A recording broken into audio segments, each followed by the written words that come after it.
All right. Welcome, everyone. Thanks so much for being here. For those of you who haven't met me before, my name's Zach Sadiq. I'm the Disability Systems Navigation Coordinator at the ARC of King County. I'm autistic, a social worker, and a community organizer, and I run the Square Pigs, which is a series of meetup groups for autistic adults in Washington State and pretty much a lot of other places as well. I'm someone who's really passionate about incorporating, the autistic voice and perspective into all sorts of settings and places that have a direct impact on our lives. And I'm sure as many of you in the audience know, unfortunately, the way that autistic people are treated in the world means that a lot of us have to go and get, mental health therapy in whatever way, shape, or form that looks like. And through my own experiences, I've also discovered that, hey, there's a lot of, autistic people who, are also in this field, working as therapists or social workers or, clinical counselors or psychologists in whatever way, shape, or form. I know of at least like 50, not 50, like 25-ish in Seattle and Washington State. So there's definitely a lot of us, and I'm sure there's more. And oftentimes, in conversations about autism, we hear about children. We hear about the experiences of, autistic, quote unquote, like clients or patients, but we never really hear what it's like to be an autistic provider. I feel like autistic providers themselves are going to have a lot of great views and ideas on, what are the things that need to change in like the mental health system to be more supportive of both autistic clients and, autistic providers as well. And so we have three really cool, people who are going to be sharing their experiences with us. And so let's get this started. I know y'all don't want to hear just from me. So Erica, Katya, Lucas, which one of you wants to go first? And wait, Lucas, where did you go? Well, I look for, okay, there you are. Sorry, your video disappeared and I wasn't able to add you to Spotlight. Cool. I guess Erica, since you're like the first in the list, does that mean you want to go? I'll go. So I'm Erica Flesher. I'm a licensed mental health counselor in the state of Washington, LPCC in the state of California. I have mostly for the past 3 years been doing EAP referred counseling for people in the tech industry and family members.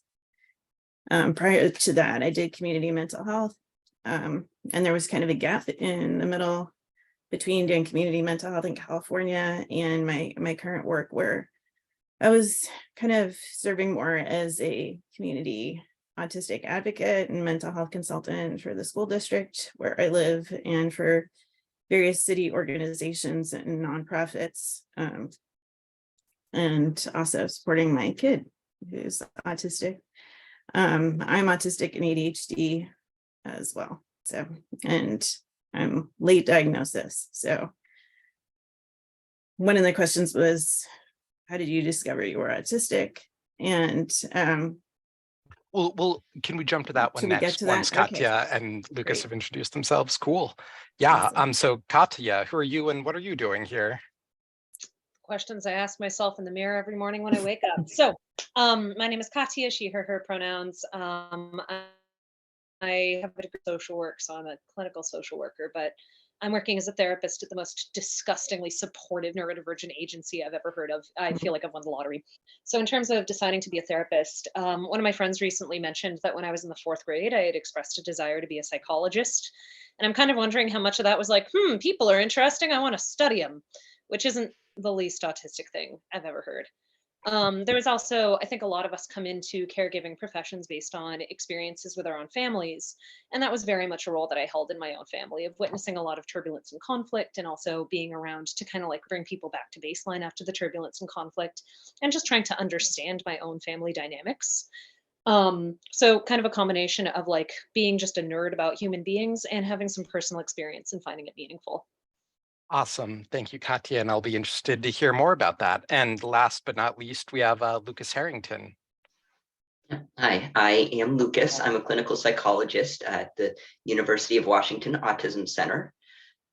I figured out at a pretty young age that I really seemed to, I was always good with kids, but in high school, I discovered that I really meshed well with the autistic kids in particular. I started volunteering in a special ed classroom, and it went so well that one of the teacher's aides actually hired me to do some respite work with her son. So the next however many years of my life were basically just figuring out what role exactly I wanted to play in terms of helping professions for the autistic community. I looked at psychology, I looked at OT. I think those were the main ones that I considered, and I really decided that psychology gave me the wide range of different opportunities and activities and experiences that would be most interesting to me. Awesome. Thank you, Lucas. Well, we've definitely got a lot of wisdom on this panel for sure, and I'm glad y'all are here.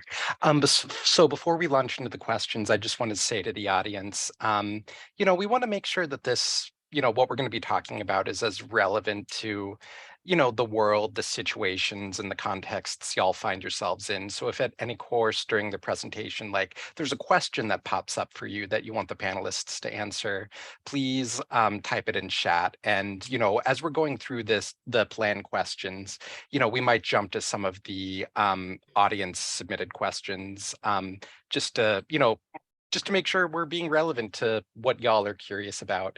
And assuming that we don't info dump for too long, which I think is very unlikely, we might have time for Q&A at the end, but it's never a guarantee when it's a panel filled with autistic people. And also for the audience, like do whatever you need to do to make yourself comfortable. If you need to have your camera off, like I'm going to be offended, but that's on me. If you need to like stand up, stretch, get a drink of water, like please do. I'm totally fine with that. And, if you can only be here for a short amount of time, this panel is being recorded and we'll put it up on YouTube probably at some point next week. So cool. I think that's, oh yeah, and just making sure you keep yourself muted if you're not a panelist, or if you're a panelist and you're not, talking in the moment, just because background noise is distracting for all of us, because there's a lot of ADHDers out there as well. Who knew? Squirrels? Where? Cool. Well, the first question, and we kind of already did half of it, is like introduce yourself. Tell us what made you decide to be a therapist, how you discovered you're autistic, and if the two were connected. So, Erica, you want to take this one first? You were about to be there in your last answer. Sure. Well, I'll start with what made me decide to be a therapist.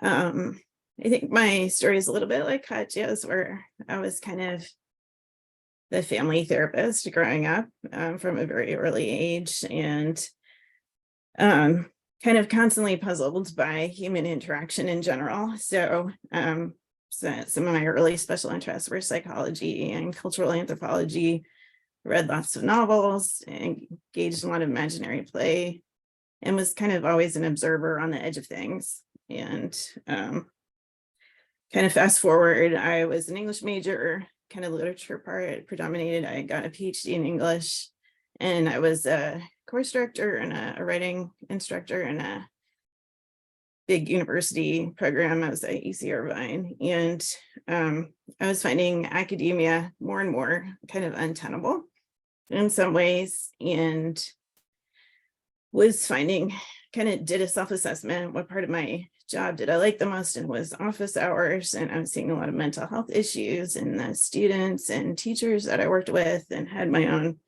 kind of mental health issues when I was writing my dissertation. Had a great therapist who kind of changed my life. And so kind of with all those considerations, it made me think maybe that would be a more viable career for me.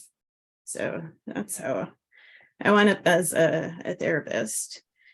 How did I discover I was autistic? I remember kind of very vividly in grad school, reading, it was an LA Times Sunday magazine kind of thing that came with the newspaper. And there was a profile of an autistic engineer. And she was writing about her life, and they interviewed her. And her description of her internal life was the first time I'd ever seen kind of my own internal experiences described somewhere. So I was like, oh, wow, I'm autistic.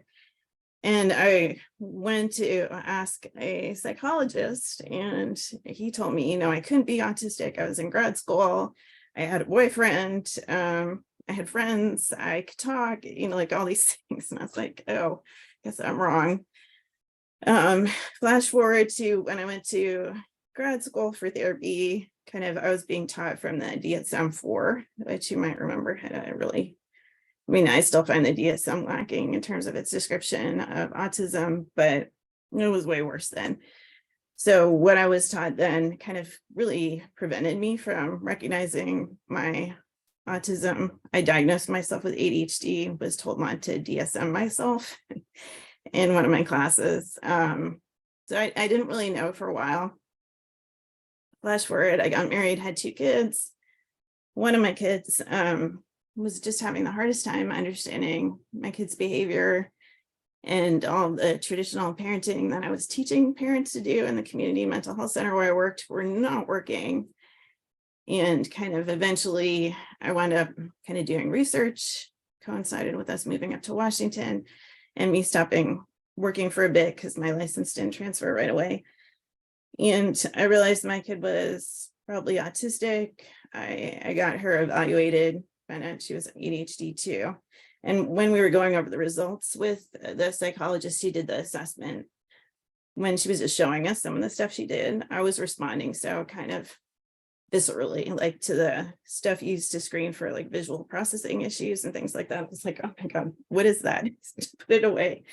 But this kind of led to me realizing that I had auditory processing disorder, visual processing disorder, low working memory, slow processing, and also that I was autistic and ADHD. And at that point, I was like, I'm not going to go talk to a psychologist about this. I'm a licensed mental health professional who's been practicing for years. I think I'm qualified to diagnose myself at this point. And I had that confirmed by my therapist who I was seeing at the time, and to kind of move forward from then. Just to ask really it's quickly, was this Sure. therapist also surprised that you had like gone to grad school and like had romantic relationships and all that, like the psychologist did? No, this one Okay. was better, which is why I could work with her. I mean, she didn't know much, but she was at least willing to have me educate her. I mean, I think that's less than ideal in terms of one of the big questions of the panel, like how can we support autistic people? Like therapists need to educate themselves about neurodivergence, and that's a key part of it. It's not great to have to. I'm both very appreciative that she didn't invalidate my experience and my knowledge, but also it would have been great not to have to train my therapist to be my therapist while also receiving therapy. That was kind of a strange dynamic that I wouldn't recommend.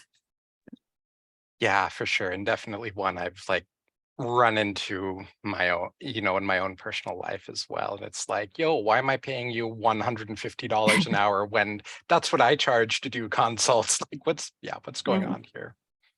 Well, thank you so much, Erica. Definitely a lot of great information there. And looking forward to hearing more, and especially that, the rant that got you on this panel, that one. Sure. All right, Katya, what about you? Yeah, so I'm trying to look back on this, and it's been of figuring out that I was autistic. And like, I still very much have days where it's like, well, what if I'm not autistic? Like, what if, hear me out, through just like a series of coincidences, I check all the Katya, you're freezing there. boxes, but it's Okay, completely unrelated. Okay, sorry, am I you're back? back. You're Yeah. back. Yeah. So I still occasionally have days where I wonder whether this is really a thing that applies to me. And then I check in with any of my autistic coworkers and they're like, shut up, you count. Go hyperfixate on one of the many things you care about. I'm like, yeah, okay, thank you. Um, So my process was I'd always been kind of a weird kid. I always in the like, you're different from other people. And a lot of my behaviors would be read as attention seeking. When it was like, no, like I talk this loud because this is the default that my voice is set at. It actually takes effort for me to talk in what other people would consider a normal speaking voice. I'm not doing this because I enjoy blowing out your earbuds. I just can't feel myself. When I was 18 and about to go to college, I talked to my doctor about the possibility of ADHD, and she was like, You froze again. "Yeah, maybe, but like, let's see how you do in an environment where you're actually." So we have business speed internet from Comcast. They've looked at our system like 8 times, and this still keeps happening. So I apologize. No worries, no worries. Um, discussed ADHD with. Last thing we heard was what your therapist was going to say. We didn't hear that part. Yeah. Well, I wasn't a therapist actually. It was my pediatrician. I'd floated the possibility of ADHD. Turning off video briefly might be the move. I'm going to try that. Um, and she said that we should see how I do in an environment where I'm more interested in what I'm doing. Rocked it in college, very self-directed, very able to just do the things that I enjoyed, but felt miserable.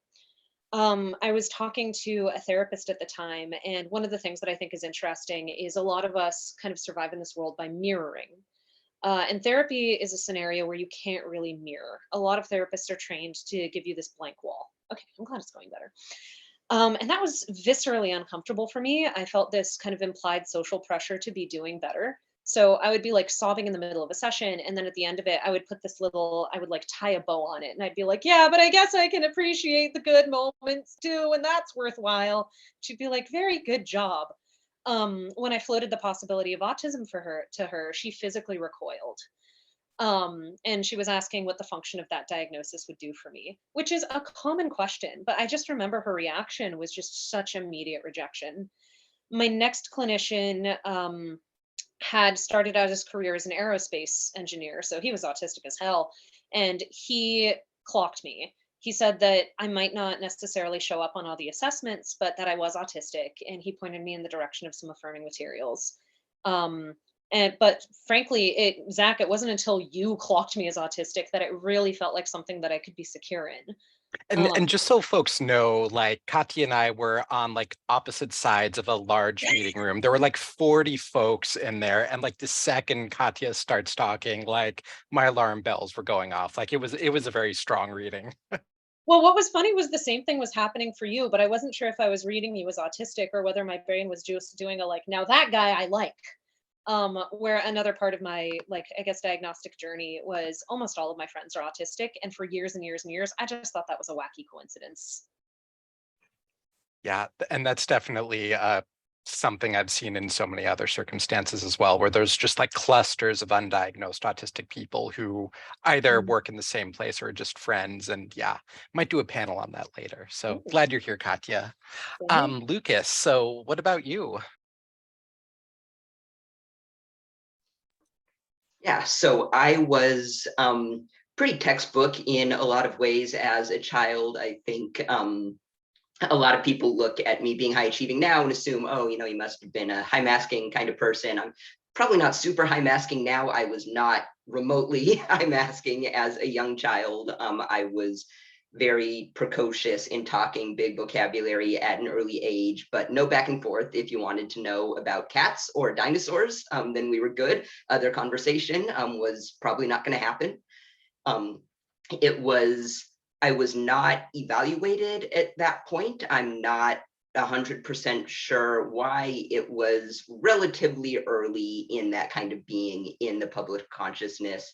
I was also very, very textbook ADHD. That one was fully recognized to the point that I think they were like, they didn't want to put me on stimulants because I also have Tourette syndrome. And so they were like, okay, why do we actually need an evaluation? Like, obviously, that's just what's happening here. Let's just skip to buying the books.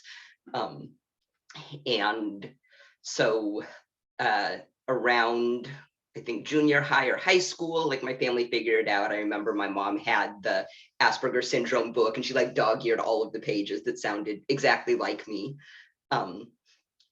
But I was presenting female at the time, so a lot of things easily missed. I asked in high school, I asked my psychiatrist about it, and she totally blew off the idea. She told me I wanted to be collecting diagnoses, which made me too uncomfortable to ask anybody about it for years and years and years. And so after, I got through college, and then after that, I was doing really well, professionally successful in grad school for psych, relationship, friends, just like Erica. And I started going, oh, like we thought it was really obvious that I was autistic, but were we wrong? Because, I'm doing so well. I'm doing things that we didn't think autistic people would be able to do. And so there was always kind of an ambiguous, I participated in autism stuff beginning at the beginning of college, but there was always kind of an ambiguous, like, am I autistic? Am I an ally? We're not really going to nail down what my role is here. And then I got all the way through grad school, and I was into my postdoc at a neurodevelopmental assessment center. And a friend of mine was getting evaluated, and I remember having a conversation with her where I was like, that's not autism, like that's just what life is like sometimes. And then she got her diagnosis and the penny dropped for me. And so I went and sought out evaluation. Again, same as Erica's experience, the first psychologist did an assessment, and I do diagnostic assessment, and so I can tell you everything she did wrong in that assessment.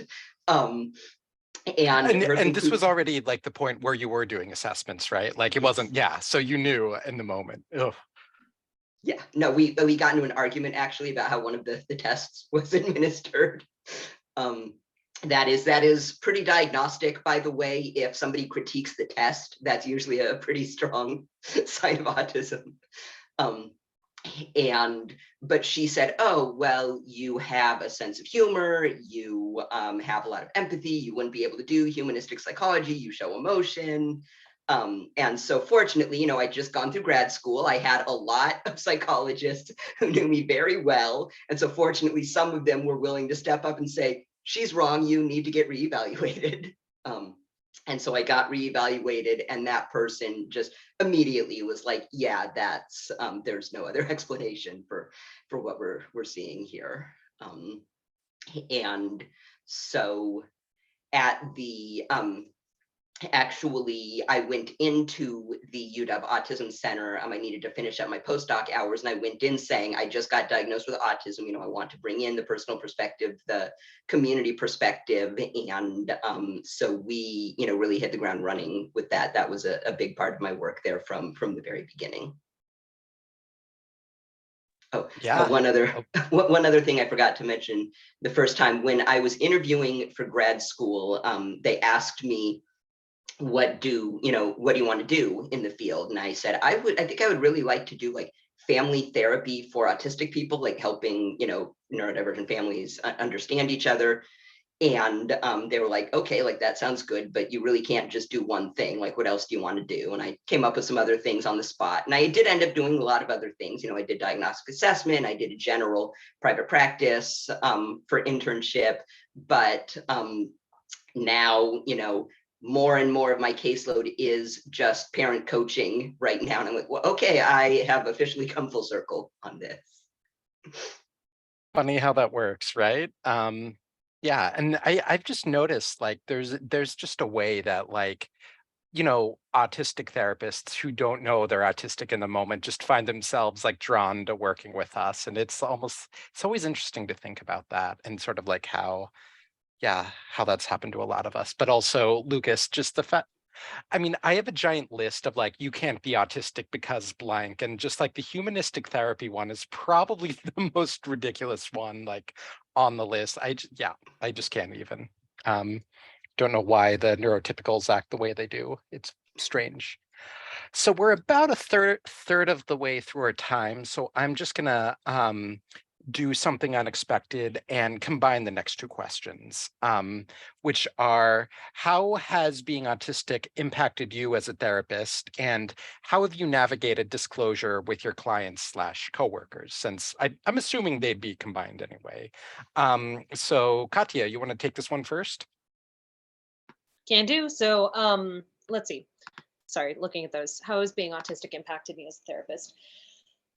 In some ways, this is hard because being autistic is my normal, right? Like, I don't perceive myself as standard deviations away from a mean. I'm just the person that I always have been. And then at some point in my life, it became apparent that the majority of people are bizarrely different from me.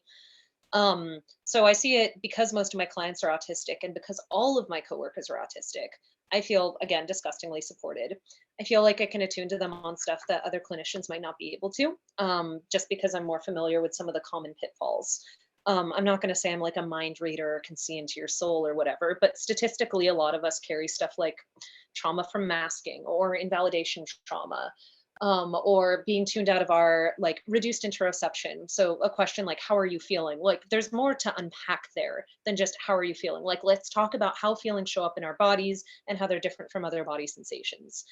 And in terms of self-disclosure, like, there's self-disclosure on the website where it has me listed as, I think, a self-diagnosed autistic therapist. I know that a lot of people have some like, I know that the traditional therapy template is that your therapist does not disclose anything. And I find that so alienating. As a client, I find that really just kind of unsettling. So it's easy for me to offer things like mirroring to my clients or putting the inside on the outside, noticing when a social message might be being subtly conveyed and naming it so that I'm not conveying it. Those kinds of things. Sure, that definitely makes sense. And someone just asked in chat, why does a therapist have to disclose autism? I don't disclose British heritage. Did you have any thoughts on that? Well, I actually do disclose heritage sometimes because I'm multi-ethnic and that's relevant for some of my clients. But you're right. We're like, we don't talk about disclosure with stuff that we consider to be neutral in the same way that we don't talk about like behaviors for neurotypical kids is the same way we do for neurodivergent kids. Like, it's a mess. Yeah, for sure. Great answer. So thank you so much. Let's see. Lucas, do you want to do this one next? Sure.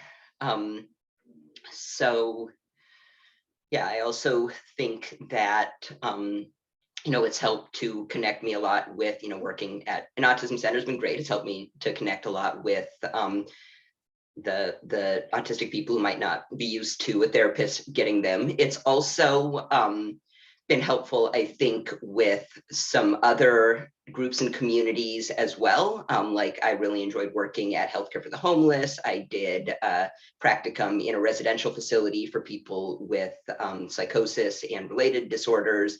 And basically, my biggest weakness professionally is people where they are used to being understood and expect you, to already know what's up.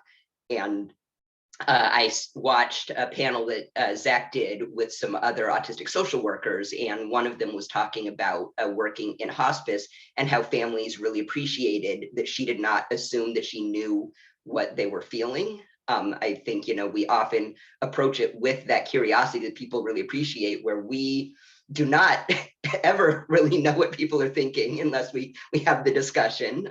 And so I think one of the things that I actually talk to people a lot about is the pitfalls of like neurotypicals, social intuition, social radar is just accurate enough to get themselves into trouble sometimes. Like, I think they're used to things going just well enough that they assume they know more than they do. When the reality is, I've learned that they're having miscommunications with each other all the time and not even necessarily realizing it, kind of just smoothing that over. And so, it seems like a lot of people seem to trust me much more quickly than they do other people. They can feel that I'm just reacting in a very different way in terms of disclosure.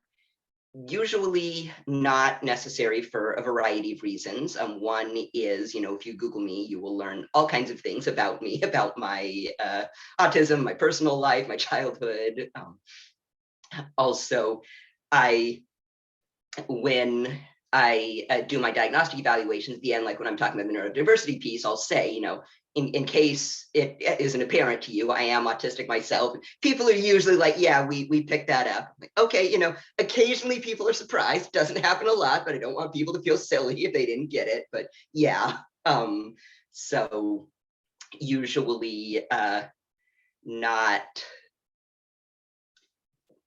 usually not something that I really have to think about navigating at this point. It is just pretty out there in front of people, I think. Sure. And that, so, you know, both you and Katya kind of had similar answers in that, like, the two of you have both, you know, mostly been in places where like there's a certain level of like where it's acceptable to be neurodivergent. Like it's not necessarily one of those like traditional, you know, clinical settings where sometimes disclosure is frowned upon or not seen as a useful tool, for sure. So yeah, and Erica, I'll be interested in hearing your answers to this question since you've kind of been in different settings compared to Katya or Lucas. Yeah. I guess I'll answer the first question first. How is being autistic impacted being a therapist? I mean, I would second what Katya and Lucas said, that those are great observations. I would also say it's kind of predisposed me to kind of in my normal socializing, like to do one-on-one socializing and cut the small talk and go straight to the deep issues, and preferably in a distraction-free setting. Where and like that's what therapy is you show up in a room, just the two of you, skip the small talk generally, or don't spend a long time on it and get deep into things. So in some ways it's kind of a perfect job. And I would also say kind of before I knew I was autistic, I was finding I worked well with people who had histories of trauma, and I attribute that partly to like my natural resting face and kind of emotion, like visible response on my face is usually kind of muted or not that dramatic. I've learned to kind of amp it up a bit sometimes, but and I also have slow processing, and that had a lot of my clients reflected that kind of me just not getting overreactive to stuff they were telling and just kind of sitting with things and kind of mulling it over kind of gave them a sense of safety and kind of not being judged and also not overwhelmed by my response. So that was kind of helpful with certain sets of issues that people came in with.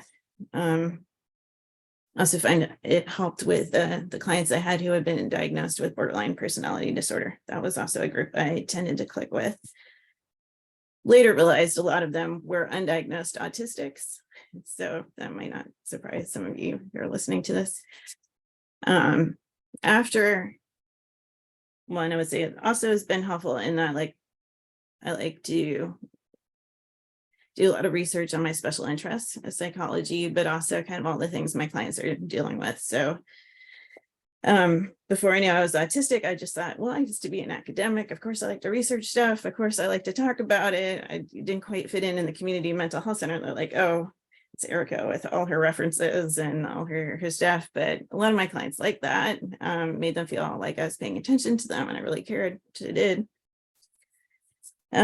Let's see, in terms of, and my cat is here, so see black ears or black tail, that's what's going on, or if it looks like there's an earthquake happening, it's just her kind of walking around my computer. In terms of self-disclosure, that's a variable. Like I disclose when relevant. If I'm working with openly autistic or ADHD people, I just disclose upfront. And that's partly to let them know I have some lived experience and also to help fight stigma. But I work with a wide range of people. A lot of my clients are neurotypical. So I don't deny it if they ask me about it, if they happen to know from stuff I've written or kind of talks I've been part of or things like this. But it really depends on why they're there. So if it's not relevant to what we're working on, I don't disclose. And I disclose other aspects of my identity too, kind of depending on what I'm working on. Like that I'm non-binary would be one thing that comes up as needed, kind of if it's relevant. or that I have CPTSD myself. That would also be like as relevant to the work we're doing. Sometimes if I have somebody who I suspect is autistic and undiagnosed, kind of area of specialty that's emerging for me is late diagnosed people who've managed to mask or grown up in autistic families. So they just like, that's just how people are. What do you mean I'm autistic? That's when I see that happening, I'll kind of do a soft open where I'll say like, autistic people are often described this way, blah, blah, blah. We don't always find that an accurate description. Not that I like speak for all autistic people, but I kind of slided a we or an us in there. And some of them will be like, wait a second, you just said we, what does that mean? And then we can have a conversation about it. Or if that's their head is kind of too focused on something else so they don't pick up on it, that's sort of a signal to me, like that's not really relevant for them in this moment. So it kind of really varies depending on what's happening. I will say I don't work in a very neurodivergent friendly space. I didn't where I was working before. And like my last place of employment, I was the only openly neurodivergent person there. And I had just like, it was my first job after finding out I was autistic and ADHD. And I showed up on day one. I was like, I'm going to self-disclose to my colleagues. And I was just like, hi, I'm autistic and ADHD. Well, and it's a little, I kind of did that because I was worried I'd chicken out if I waited too long, because I've worked in places where I was told, I mean, and this was earlier and things have changed over the last, 15 years or so. But I was told like, oh, don't tell people you have an anxiety disorder, or don't tell people you get depression. They might think you can't be a therapist. And like, that's ridiculous. That was ridiculous then, but it didn't make me feel safe kind of coming out as autistic or ADHD. And I was a little scared about it. And it did, like, I really appreciate my colleagues. And we've gotten to a good place, but kind of early on, there was a lot of kind of reactions. Like when I said that, like, what are you doing? What are you, how can, along all different lines. Like one said, I didn't know you could be a therapist if you're autistic because you don't have empathy and you don't like blah, blah, blah. And, despite having just heard me say when I gave my bio on the first day that I had been in practice since 2012 and did my internship from before that, like 2008. Like clearly I'd functioned successfully as a therapist. So I wasn't sure what they were trying to tell me then, but probably one of the worst reactions I got at one point was having a colleague in their 20s pat me on the head and say that they were so proud of me for overcoming my challenges. And at that point I was in my 40s and I was just kind of stunned by that. But there's other kinds of things. So it can make, as a therapist, the work we do is difficult. Sometimes it's quite taxing emotionally. I love it. I'm not trying to complain about it, but you need the support of your colleagues. And it made that kind of dicey once I knew I was autistic and out about it. Sometimes going for support, especially the ones who didn't really feel like they knew anything about autism, would be like, I don't know how to be empathic towards an autistic person, or and they would say things like that to me. And I was like, I'm just a person. And there are differences, but I don't know. It just made it tough to get some of the support, and there wasn't mentorship available. Like it's been great in the past few years where I've met a lot, relatively speaking, handfuls of autistic clinicians that I can connect with. And I have a consult group with one where we're all over the country, but we have Zoom meetings once a month and just lend each other support. And man, did that make a difference in my mental health as a therapist. But that would also be great to have as like a autistic clinician who's a mentor and kind of used to navigating that stuff. And it's hard to be in the generation that's kind of at the forefront, breaking the headwinds and that kind of thing. So that's impacted that too. And the other piece I would say, and I think this is true for other kind of marginalized groups or minorities within the profession, it's hard to get your own therapist because it's a kind of small community. And if you have autistic family members and things, like there's you're referring clients to people, you want to see people, like I mean, that's hard enough as a therapist in general, but it kind of gets harder if you belong to a specific group. So that would be another piece. For sure. And yeah, thanks so much for the really comprehensive answer there. There's definitely almost like I've noticed this like level of respectability politics for, some of the autistic, clinicians who are maybe out about it, but in places that aren't necessarily the most supportive, or, even worse, if they're on like government bodies that impact autism issues in, certain ways, shapes, or forms. And it does definitely make things more complicated for us. And I think it's just the sign of the stigma that still exists around autism. And I'm, another reason why I'm so grateful that y'all are here, sharing your stories, is that it does break down the stigma in some ways, for sure. So jumping to the next question, and Erica, you kind of were addressing it already, but I'll throw it to you first. What are the ways the mental health system can better support autistic therapists? And are there any harmful myths that need to be addressed? So like, obviously the one that we don't have empathy is one, but can you think of any Yeah. others? I don't have so much for the myths, but I do. I'll just give a few. Like I have a list, like if I had a scroll, it would be like this long, of how we could be better supported. But I think kind of starting from the beginning, the graduate education needs to be more inclusive. It needs to not be run with the assumption that, of course, nobody entering this grad program is neurodivergent. And that's starting to change, but that inclusivity is still not wide enough. And I mean, the whole way we do diagnoses, I mean, the whole profession is kind of based on some ableist premises, and ideally that would change.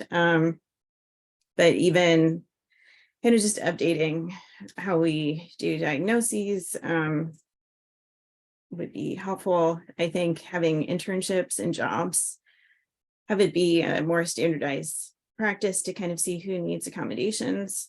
I mean, all the internships and traineeships I did, it was like not okay to ask for. It wasn't stated that it wasn't okay to ask for accommodations, but the clear message was like, if you needed to be asking for extra time doing reports or notes, or if you needed some other kinds of accommodations, like, I don't know, a special room to work on your paperwork. If like I worked in a place that was community mental health, so we had like our break room was where our cubby holes were, was where we had to make phone calls, whereas where we wrote our notes. And if you have auditory processing and you're trying to make phone calls while there's conversations, it was really hard to get work done. So, but it was just not cool to say that you needed it. And even just recently in my most recent job, paperwork, huge issue for those of us who are ADHD. And it's a thing where helping neurodivergent people would help everybody. We could all benefit from more streamlined paperwork processes. Some places have really intensive ones that are super not neurodivergent friendly. And even with the transfer to HQ, like some of the platforms, as somebody with visual processing disorder, kind of, and low working memory, just really hard to work with. It takes me 3 or 4 times as long as my colleagues to do my notes, and there's a lot of judgment around it, or like, don't use your autism as an excuse, don't use your ADHD as an excuse, and not much kind of like, oh, you bring valuable lived experience and expertise, we'd like to make it possible for you to continue seeing clients because clearly they benefit from what you bring to the table. Not much of that. So that could be something that could change. I guess I'll leave it at that. And but yeah, I'll put away my scroll, my imaginary scroll. Awesome. Yeah. And like, that answer about like billing, billing notes specifically is one I've heard from like literally all but one of the autistic therapists out there. And, that one is just, he's a weird breed, but a very cool dude. But it does speak like to the fact that, yeah, there are definitely sort of like a lot of structural changes in like how, like everything from like how the community mental health system operates to how even like small nonprofit organizations operate to you know, how easy it is for us to get billing support if, you know, like you're a, you know, single provider private practice. There's definitely a lot to, I think that needs to change there. So thank you. Let's see, Katya or Lucas, which one of you wants to take this next? I have a list, so I will take some Excellent. initiative. Excellent. Sorry, thank you. And let me know if you need me to turn video off again. So supporting, so yes, thank you for speaking to the myths. Also, the idea that we don't have empathy is very silly to me because in my experience, we're frequently better at taking other people's perspectives because we have always had to. So that's just kind of the myth piece. In terms of concrete things that would be helpful, I also have a scroll. So one of them is just kind of greater connection between many of the different fields that we end up working between. So I'm a mental health therapist, but I frequently end up referring clients to occupational therapy. Many of my clients have chronic health conditions. Many of my clients are eligible for social services that no one has ever talked to them about. My kiddo clients, that's interaction with the school systems. So all of these pieces are so fragmented and so disparate. We end up operating on this kind of whisper network of like, I know a guy who knows a guy who knows a good OT.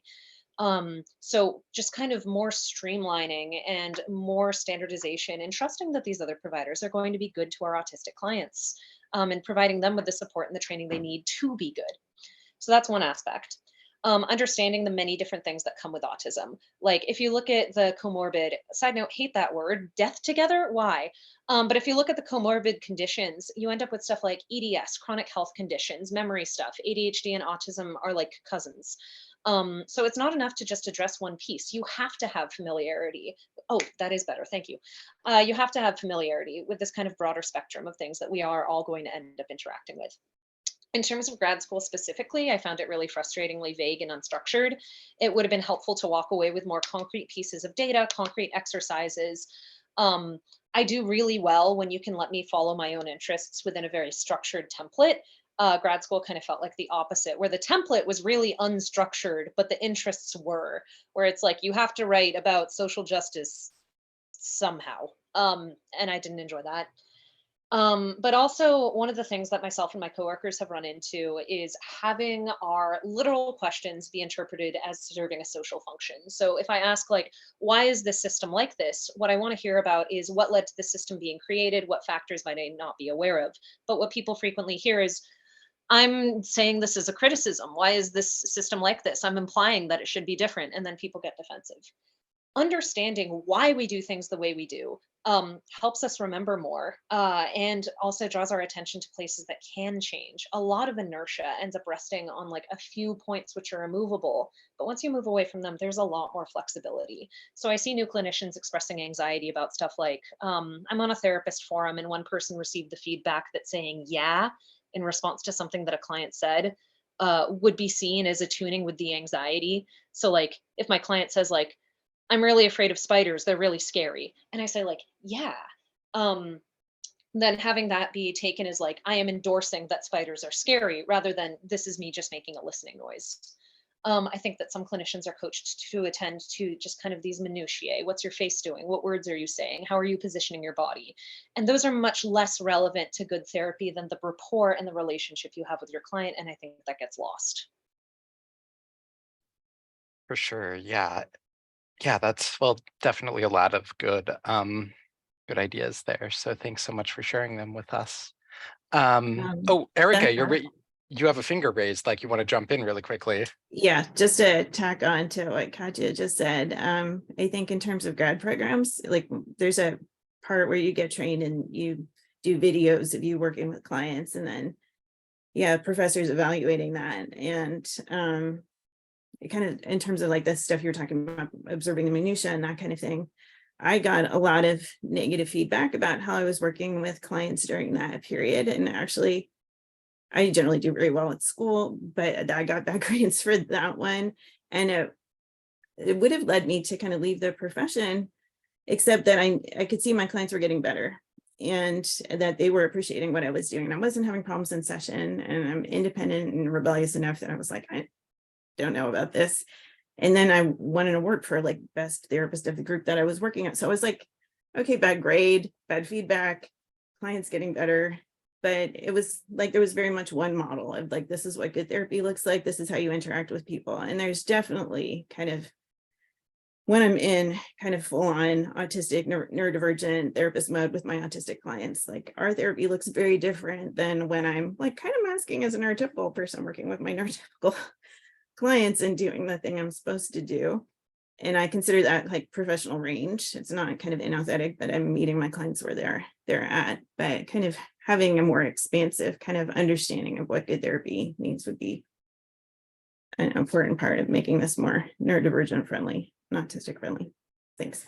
Awesome. No, great insights there. I definitely agree with those. And it, your answer does speak to, I think, the importance of, in addition to like viewing, autism maybe as a disability, also looking at it almost as a cultural difference, because of course, like, providers from, different cultures are going to interact with like folks from other cultures differently than they would their own. And it might impact like how comfortable people, feel in the moment with them. So yeah, that's really appreciate your answer there. So Lucas, I'm curious to hear your thoughts on this. Yeah, so I am like I said, I'm lucky to be very supported at my clinic. People are very accommodating, helpful, flexible, and so most of what I know about what people need now are kind of secondhand from other therapists. Grad school was a pretty tough time for me.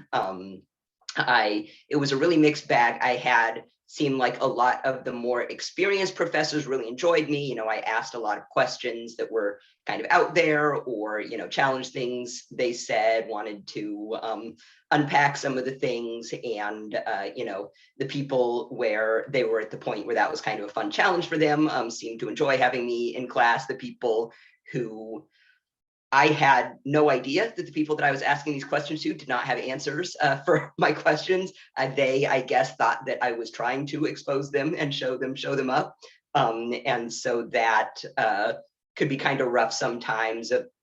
Eventually, I learned, like, some of these classes, I'm just like, I don't know how to deal with this professor. I'm just going to keep my head down. And luckily the people that I meshed well with were often some of the higher level people, and they kind of looked out for me. I also had one of my disability accommodations that they just offered to me. I'd never heard of it. I got priority registration. And so I got to register first so I could get the professors who got me. And I'm not sure I could have gotten through grad school without that.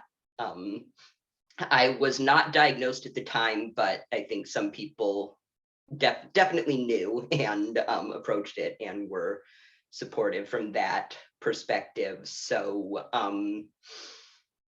I think better pathways for getting neurodivergent practitioners into some of the most supportive environments. Unfortunately, it's a bit of a catch-22 where if you are struggling, then you're not necessarily going to get accepted to the good schools, then you're not necessarily going to get accepted to the good workplaces. You're going to end up at the workplaces with other people who are not as skilled or flexible or any of these things. And so, yeah, I got very lucky, and I would like to see more opportunities for other people to end up on a similar path. Yeah, and it does bring to mind the idea, I think it was Erica who brought it up maybe, of having like a mentoring system for potential autistic therapists. And that might be something I'll work on later. I think it's a good idea. And it speaks to the need, like, yeah, we do need to have these supportive spaces. And, we also need to make sure that, the larger like organizations, maybe the ones who don't necessarily only focus on like neurodivergence, should be supportive as well. So yeah, I see opportunities there, and I appreciate all your answers there.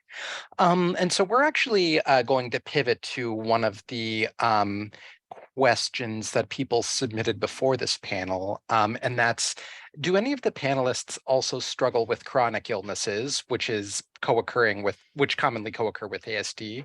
And if so, how do you balance your professional obligations with unexpected flare-ups or autistic burnout? And y'all are totally welcome to disclose as much as you want about co-occurring conditions you might have, and no obligation if you don't want to. Do any of you have anything you want to say on this? No. So I have virtually all of the standard ones. I have, in addition to the ADHD, complex trauma, I have chronic fatigue syndrome, postural orthostatic tachycardia syndrome, looking into, mast cell stuff, mitochondrial stuff. So I only work half-time, and even that is kind of a lot. And keeping my hours that low, I think, is important for me to be as available and reliable to my clients as I need to be. I try to be very proactive. Like, one of the things, I've been through enough crash cycles now that I'm very secure in my ability to say, well, okay, like, I hear that you're suggesting that I try harder and push through, but if I do that, we are all going to regret what happens 2 weeks from now. So, I need to take it easy right now. Sometimes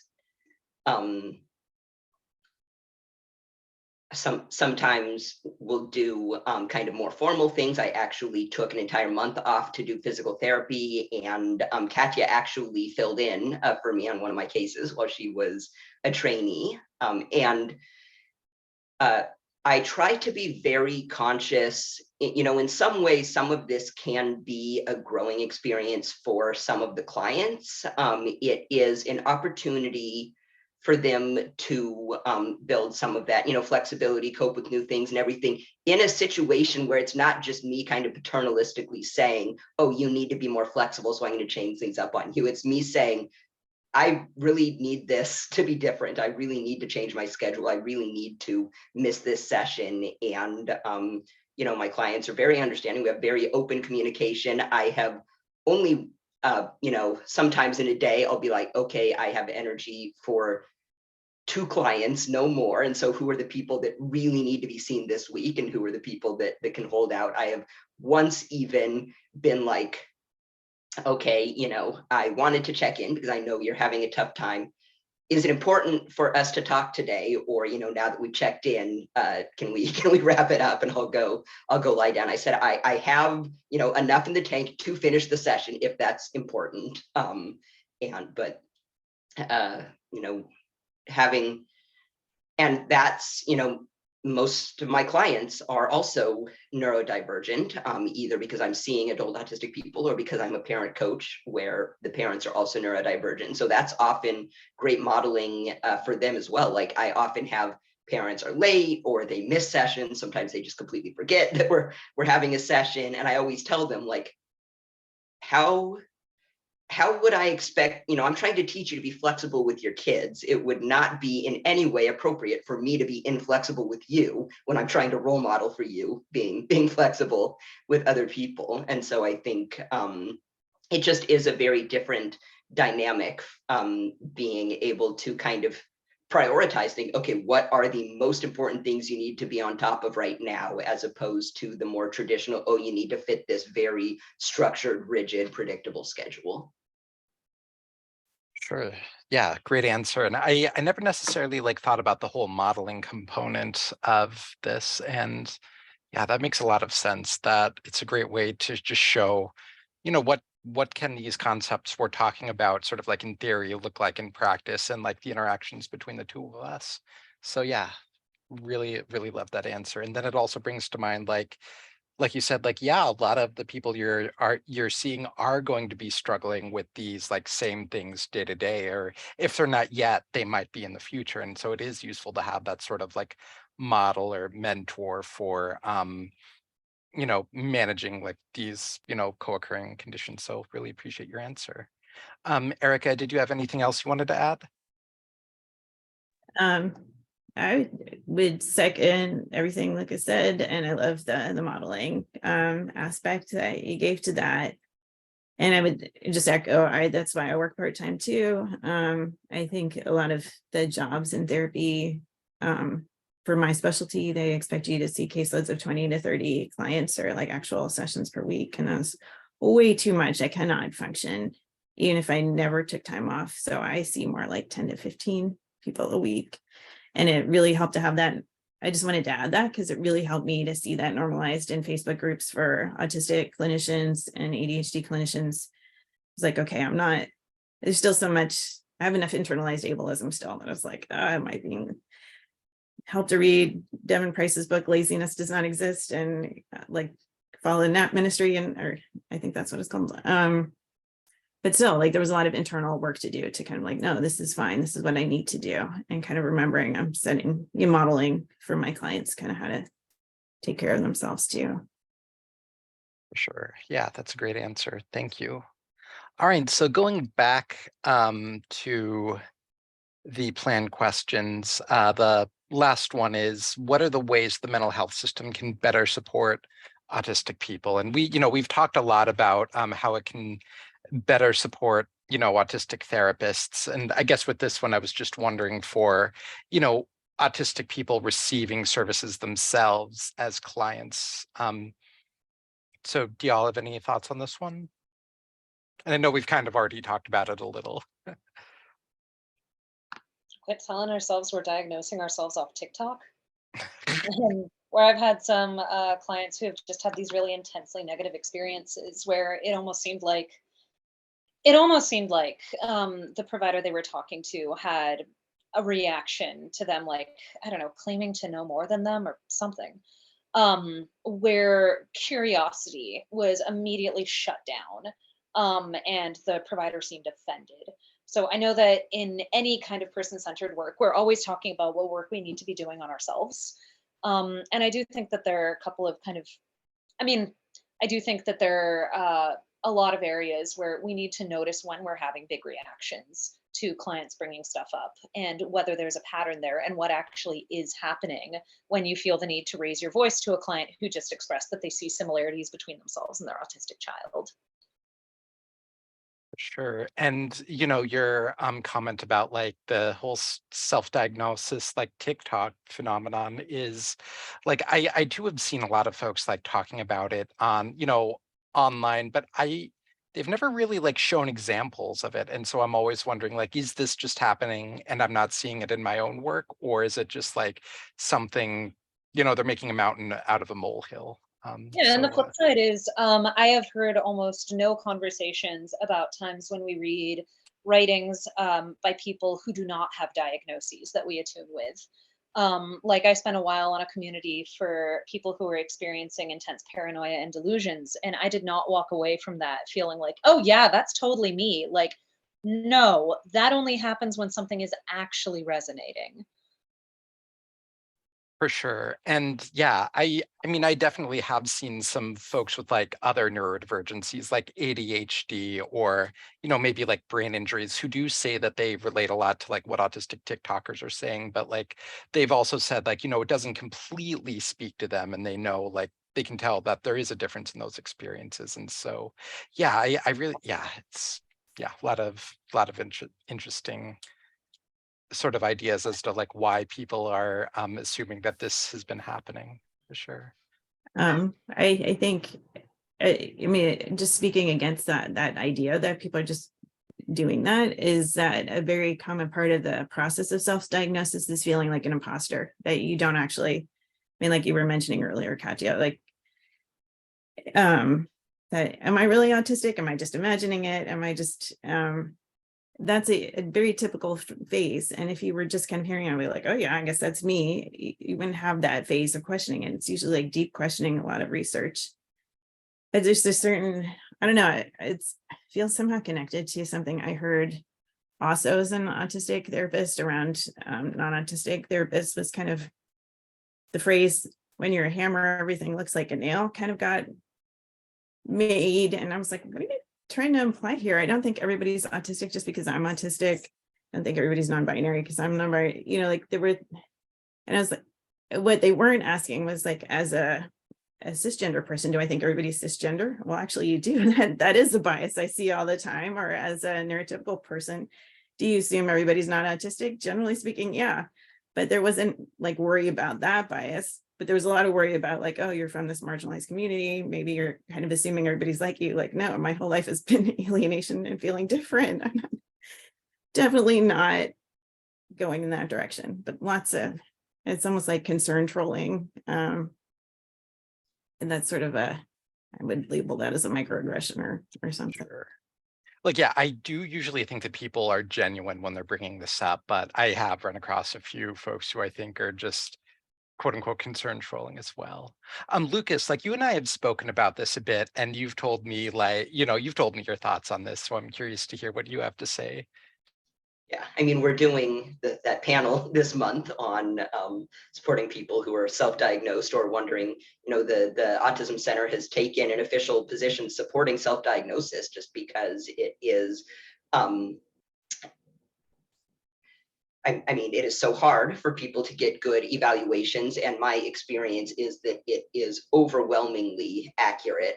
Erica, it's actually really funny what you're saying about people suggesting that, because I get nervous. Like, I almost exclusively see teens and adults, so I'm seeing people coming in where they've generally already self-diagnosed, and I virtually never see somebody where I assess them and do not think that they're autistic. And it makes me nervous. Like, I go into my meetings like, okay, am I overdiagnosing? Am I seeing autism everywhere where it isn't? And so with whichever clients are like, there's the most plausible room for doubt, like, I'll bring the cases in. I'm like, okay, this person also seems really autistic to me, but like, here's these things that might make me question it. And my colleagues are like, no, that sounds like autism to me. You're just meeting all the autistic people. I did finally have somebody where I was like, okay, I could see why people thought this was autism, but I don't think it is. So, I have confirmation that I can recognize that, but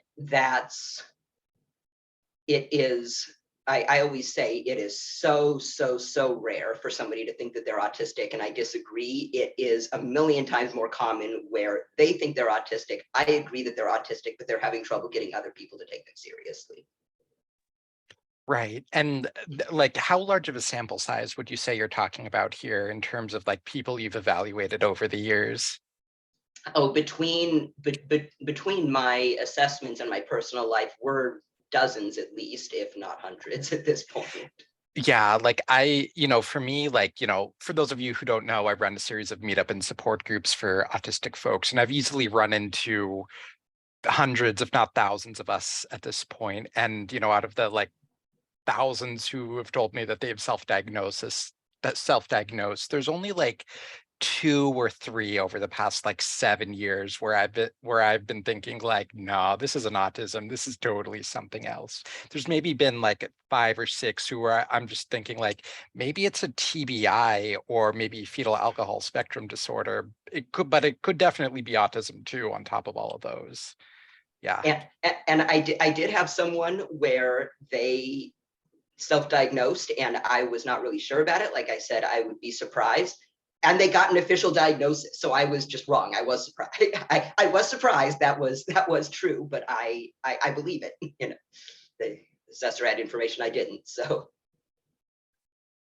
Good to know. Yeah, and I would definitely say like overall people usually are accurate in their own self-diagnoses. Like I always see the whole well, you wouldn't do open heart surgery on yourself. So like why would you diagnose, yourself with autism? And it's just like, I mean, that's a different circumstance. It's interesting. yeah.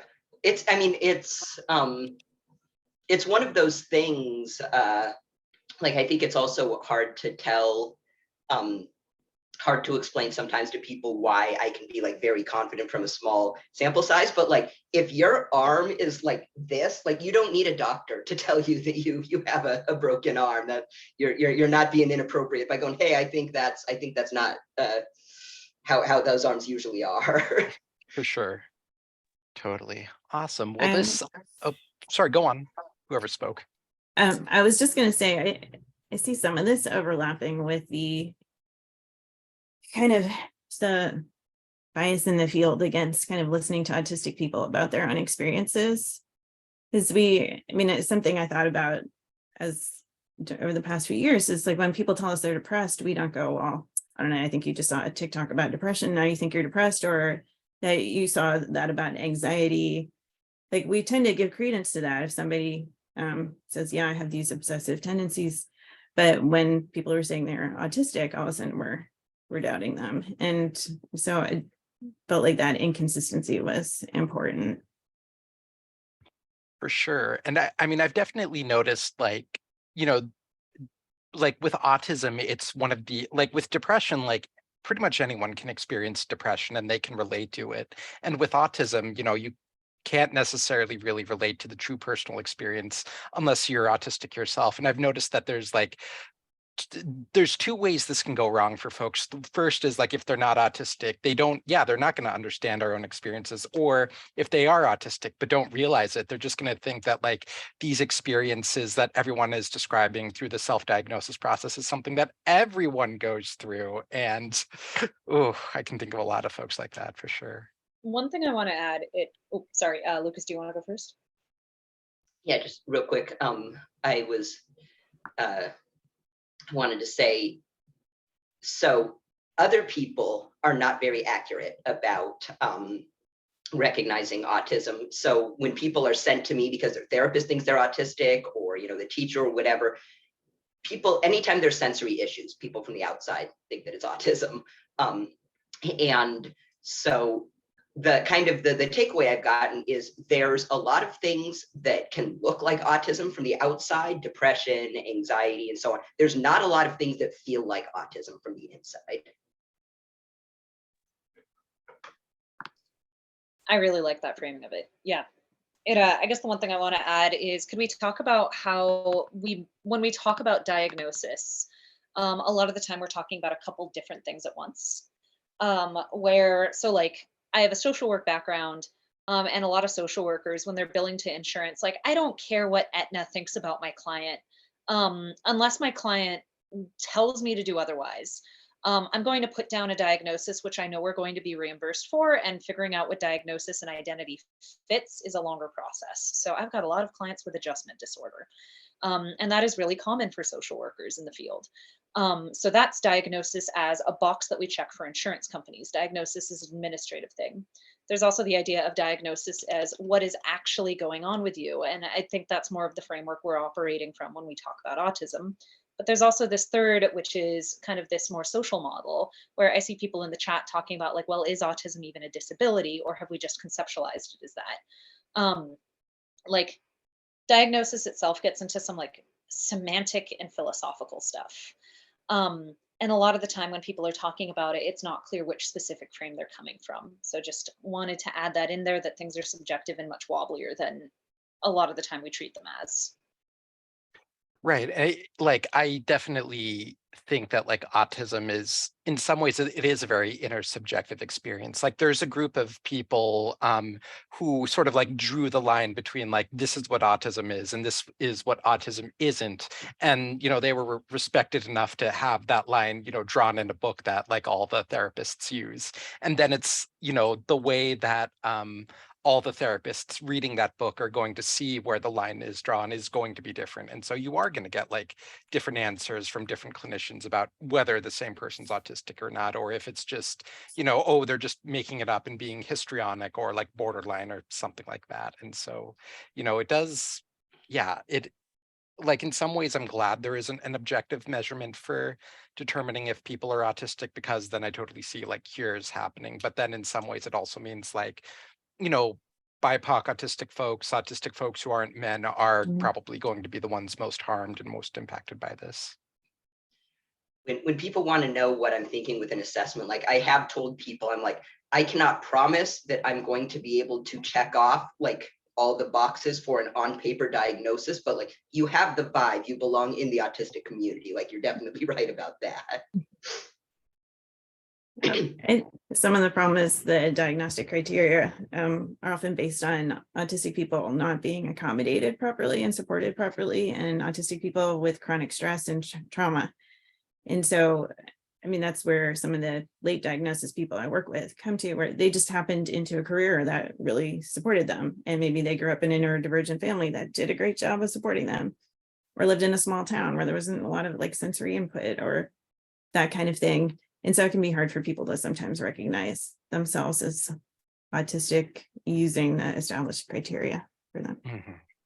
For sure. And that actually ties in well to a question we had submitted earlier in the panel, and I think we should jump over to it. So it's, do you have any advice for someone who may want to switch careers and go into the field of social work / therapy for autistic adults?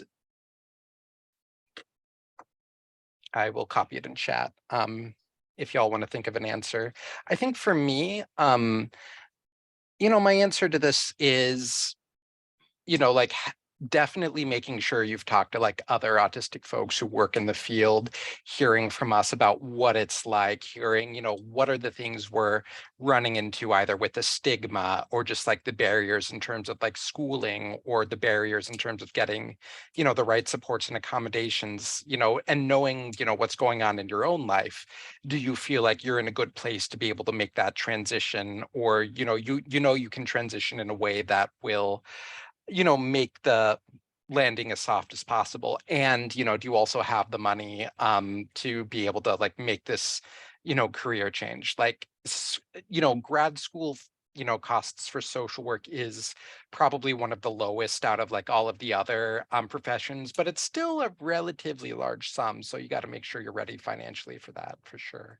Do y'all have anything else you want to add to that? My advice when people ask me about it is usually connect with Zach. Zach is probably the main reason that Seattle has one of the most cohesive autistic communities in probably the world. I I'm think. laughing because you used the word cohesive there. I've never been described like that. But thank you for the compliment. So again, on like y'all, I'm addicted to Reddit. It's a problem, but r/therapist is genuinely pretty okay resource. One of the things that comes up is sometimes people will have weird, Lucas and Erica, I don't know if you've experienced this, I haven't, but people having weird reactions to you being a therapist, of just like immediately treating it like they're on trial, or like you're trying to read their minds, or getting really defensive. Again, not experiences I have had, but I do hear other therapists reporting that sometimes they won't disclose that they're therapists in other settings. Working in autism services specifically, I didn't see this coming, though in retrospect I might have. But people will have opinions on the work you do who know nothing and who know actively harmful things. So I was chatting with an Uber driver about how I did my internship at the Autism Center, and he immediately goes into a thing about vaccines. Yeah. Or I was talking to my supervisor earlier about how, because she was autistic but hadn't been diagnosed yet, people just saw her as like the autism whisperer at her job, and she ended up working with a lot of parents who were just really mean. Were just really mean and unaccommodating and blamed their kids for their problems. So a lot of the time when we talk about what is difficult about being a therapist, we think it's going to be the heavy moments, the deaths, the divorces, but sometimes it is just the overwhelming weight of the stigma. And it's a lot. Amazing work, love my job, but that specific aspect, I'm really glad I have the community that I do. Yeah, I would second that one.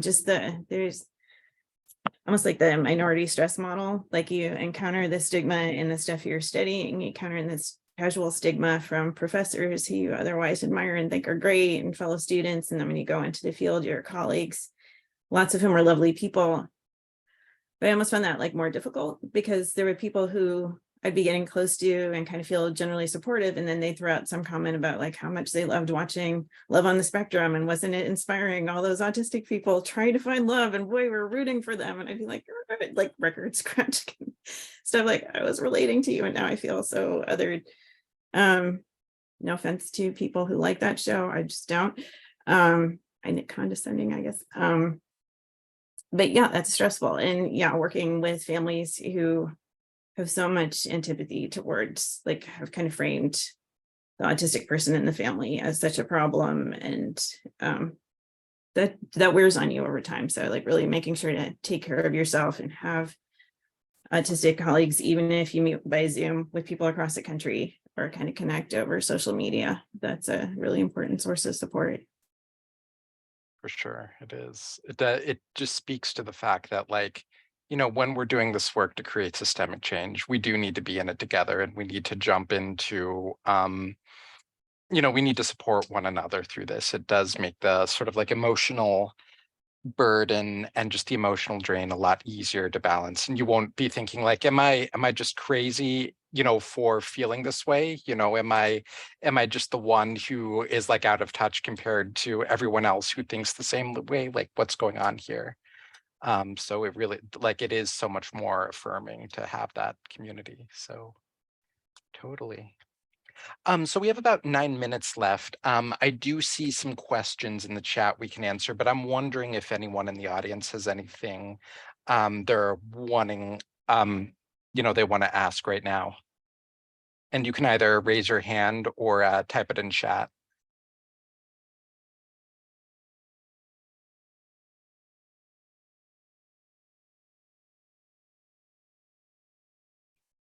I always love whenever, you know, we ask for audience questions, like people are just dead silent for the first one, and then, you know, there's a deluge after the next ones.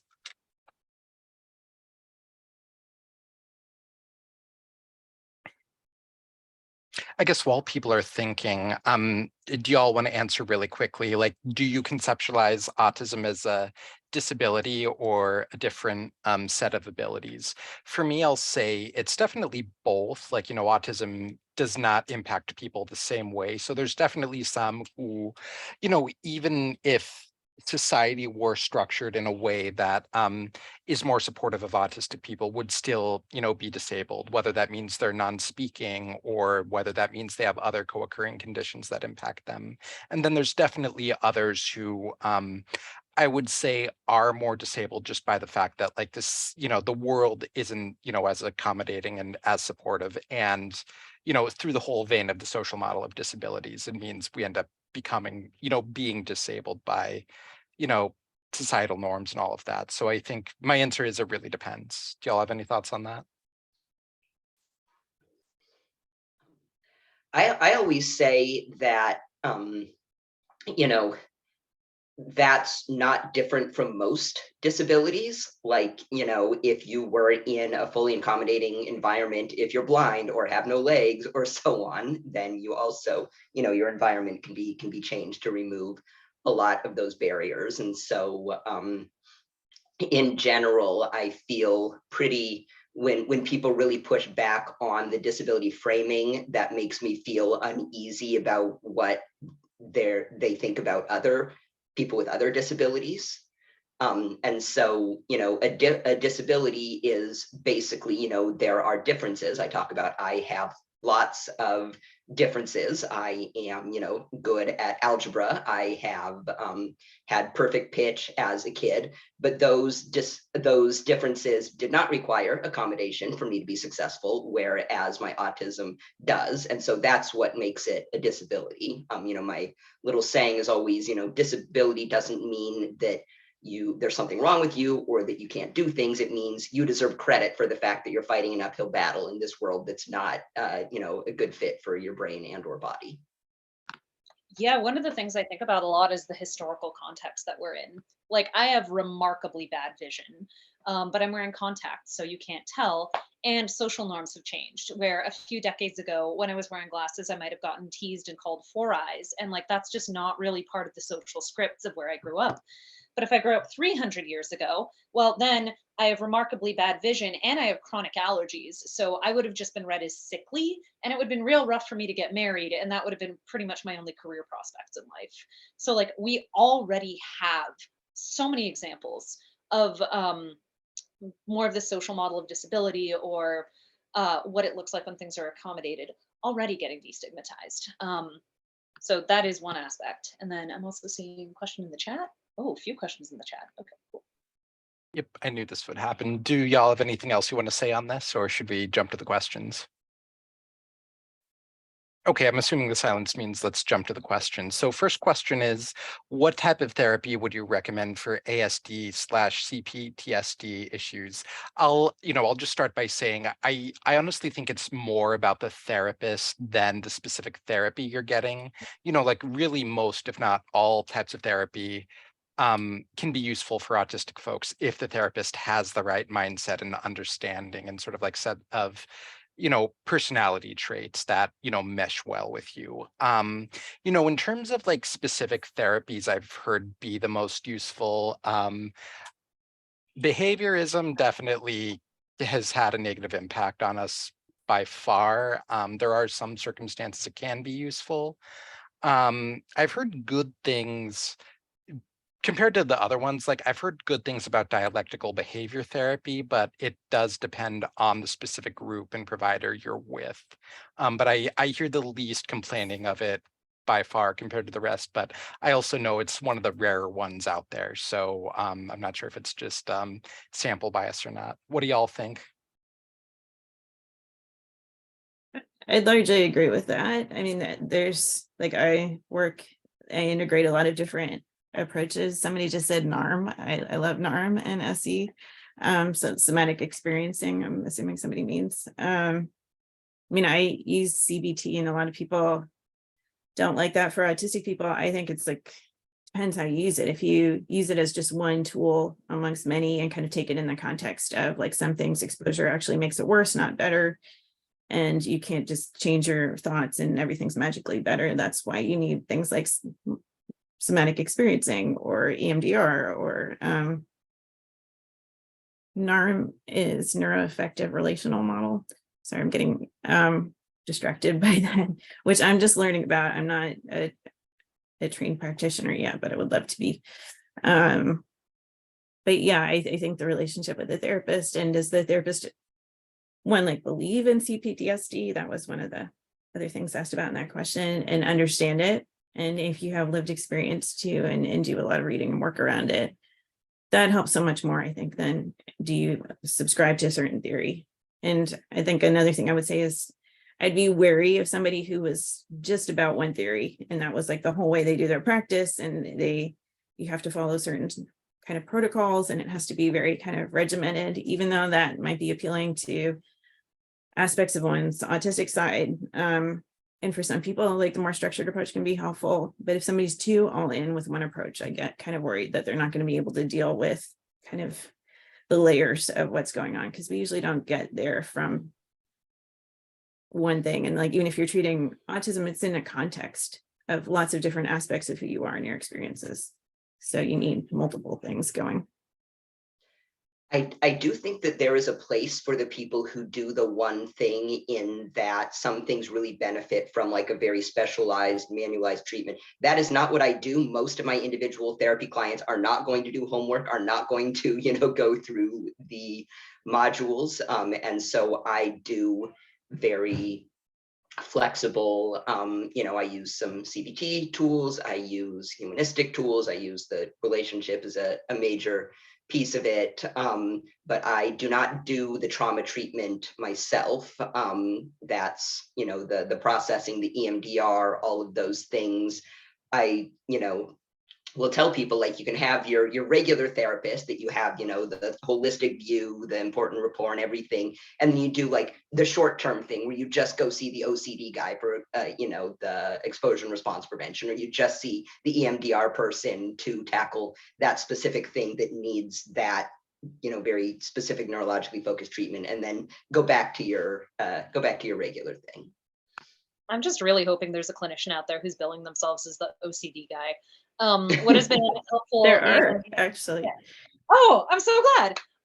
One thing that I am a fan of, but not a fan of the trainings for, is IFS and parts work. I like the general structure. I like the general framework of, we have multiple parts and they are in relationship with each other, and there's no expectation that you have one but mind, which is unified at all the time.